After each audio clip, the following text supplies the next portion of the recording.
Well, first of all, one of the interesting things about saddle fit is if you look at most horses' backs, from behind the shoulder back, the conformation of their backs are surprisingly the same. What tends to be an issue with saddle fit is where the scapula comes into play, and then of course the height of the wither. So whenever we set this on this horse's back, the first thing we want to do is locate this mare's scapula. So this mare's back comes back to about right here. Position the saddle on the horse's back, behind the scapula, and what we're looking for here is that we've got no acute point of pressure and no sharp edges or acute points of contact. Full, even contact throughout the entire length of the bar. We have the flared bar tips that allows the shoulder to move, and we're off the loin back here so that whenever she rounds her back to stop, this is a cutting mare, a hard stopper, she's going to be encouraged to continue to do her job. And of course you want a symmetrical fit with both sides of the tree on the horse. Both sides of the tree on the horse, right. And one of the things that we're really conscious of is staying away from the spine. So we've got enough space between the bars that whenever this mare stops hard, turns through herself with that lateral flexion move coming off of the cow, that this bar is not going to come in contact with her back and do her any damage at all to the spine. Now, one of the things, and in one of your concepts in fitting your saddles to these horses, you've talked about a 7/8 fit, and you've talked about a full forward fit. You come well back behind the scapula. Explain to us those two positions, and I know it's hard to show on just a tree, but explain to us those two positions, and we can get into it a little bit more when we have the full leather on the saddle. Okay. Well, I set this tree on this mare's back without any conscious thought of where to rig it, because her back is going to tell us where the rig needs to be placed. And that's one of the issues, I think, with saddle making so many times, is that before we even know how the saddle needs to fit the horse, we dictate where the saddle's going to ride. We've come up with a concept. Brian Peterson, that heads up our saddle shop at Martin's Saddlery, has been working on this in conjunction with his wife, and for about 2 years now, and we think we've perfected a rigging system that accommodates basically every horse. And now, again, one of your concepts is the finished saddle is only as good as the tree. What are some of the detrimental things that a tree can cause to a horse in messing up their performance? Well, a lot of things. There's basically about 4 to 5 things that happen with bad fit. This mare has had some fit issues. As you can see, some white hairs popping out on her right here. So that's too much pressure. We have the situation where there's the dry spots or the beginning of white hairs, a lot of ruffled hair with the tree and how it fits. A lot of times in a 7/8 saddle, or if a saddle doesn't necessarily fit the horse's back with full, even, flat contact, the bars end up riding on the point of the loin and up here on the shoulder, basically in 4 spots. Bridging is what we call it. The other issue is where we have too much rock in the bar. And so it's rocking back and forth here in the center without the full contact throughout the entire length. So basically this portion of the tree is the only part that's in contact with the horse's back. Trees can be too narrow, so that the tree tends to ride basically on the edge of the bar in contact with the horse's back, or they can be so wide that the tree falls down onto the back. There's not enough gullet clearance here, and so we have contact with the spine. And you mentioned the rock, you also mentioned the bridging. How about the roll that we sometimes get with our saddles on our horses?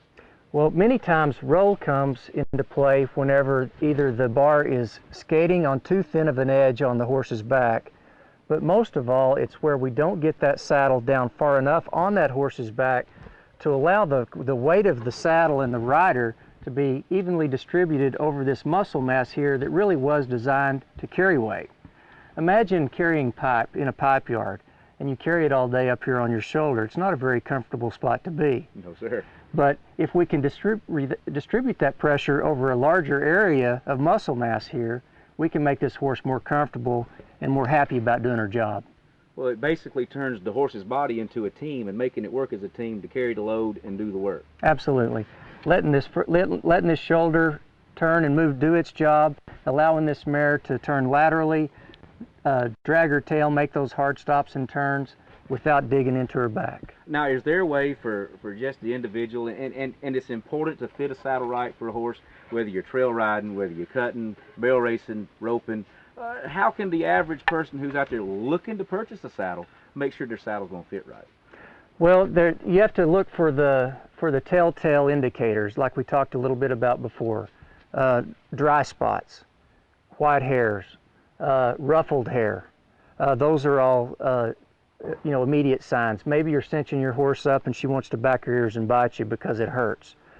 Maybe whenever she's saddled up and you try to lift up the legs, she doesn't want to let you have it and becomes irritable about it, when normally she doesn't want to without the saddle on. Those are indicators that we're biting her or the horse in a position that makes him feel uncomfortable. Well, Ken, that's great information about the tree. I'll tell you what, let's go ahead and pad one up, put a full Martin saddle on, see how we rig one up that way. Okay, let's do it.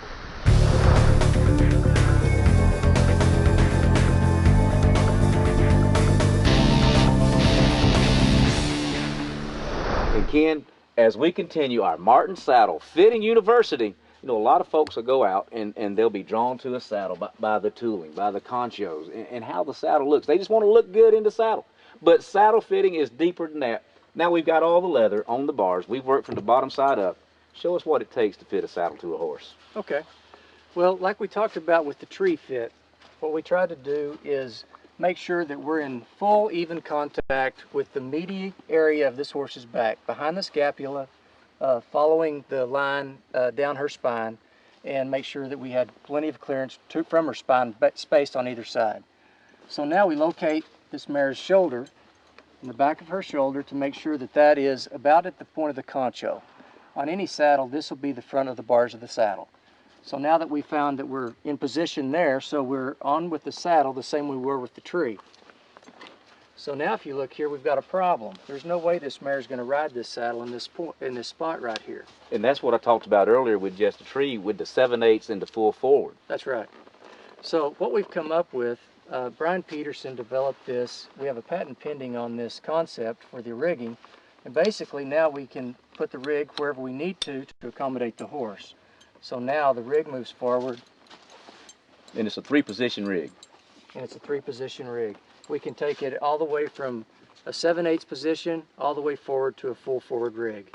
So by moving it just that much forward, we've taken the saddle back off the scapula and off of the withers and allowed this shoulder to move out freer. Allow the shoulder to move, but look at also how that we've gotten down on this mare's back in the front here. We have a lot of contact with this mare's back. There's at least 3 fingers of relief underneath the cantle. And that's important. It's important, but we're down on her back, and so this is going to be a secure ride for the rider and a comfortable ride for the horse. And we've seen riders, and this is a team roping saddle from Martin Saddlery, and we've seen riders, as a matter of fact, in a test we did not too long ago, ride this saddle without a breast collar, rope off to a log and turn around and never move the saddle at all. Right. So that proves that you got a good contact and a good seat with your saddle on board your horse. Right. We got full even contact, and the more surface area that we have there, the less of an issue that breast collars would play, for sure. Well, now you mentioned that the concho here marks the front of the bars. How do you check for seat and fit on the back side of the saddle? Well, just looking at this this saddle just generally, we can see that we're not lifted off of her back. We're pretty flat all the way through it. This saddle isn't tipped up in the front like it would be if it was too wide for this horse. It's not tipped up too far in the front like it would be if we were up here on her shoulder, or if we were in a spot that made this bar ride too high. We have confidence, of course, knowing that we just put the tree on her back, that we've got a saddle put on her with that same tree that's going to fit well down on her back and let her do her job. Well, it's a new concept in saddle fitting. I tell you what, I'm certainly sold on it. And it just makes a whole lot of sense that when you see this whole shoulder, and it's allowed to move off like on a team roping horse, when you come out the hole and around that corner, you know that saddle's going to be there with you, and you can drag off, your heel can come in and catch, you can be quick and win money. Martin Saddlery is going to make a difference. Well, it's a lot of fun to do it. What the fun part has really been that in working with the team of endorsers that we have with Sherry Servey, with Matt Gaines, with Kevin Stewart, Corey Kuntz, Corey Petska, and the likes of those guys, testing it out in the field. Don Murphy this year rode it at the Snaffle Bit Futurity, and they know that they're having a difference. We know that we're able to keep their horses sounder, and they're able to do their job, and that's what it's all about. We want to keep these guys in business. We want to let them perform to their maximum potential, and let this saddle aid the rider and the horse, but not get in either one of them's way.